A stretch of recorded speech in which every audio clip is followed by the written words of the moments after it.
اس علاقے میں اس سال کا میرا آخری پروگرام ہو، کیونکہ اب مئی میں کوئی ایک پروگرام ہے اس میں میں نہیں ہوں، پھر شاید اگلے سال ملاقات ہو نہ ہو۔ میرے بھائیوں، میں آپ سے اپیل کرتا ہوں، مدرسے کے لیے چندہ جلسہ ہو رہا ہے، آپ کو بتانے کی ضرورت نہیں، آپ آئیے۔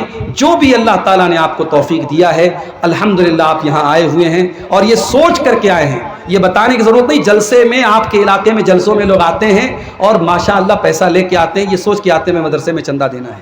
اب یہ الگ بات ہے کوئی 500 دینے آیا ہے اور مولانا ممتاز صاحب اس کے جیب سے 5000 نکال لیں، یہ ان کو ہنر آتا ہے، لیکن آپ الحمدللہ آئے ہیں، آئیے 5 منٹ، صرف 5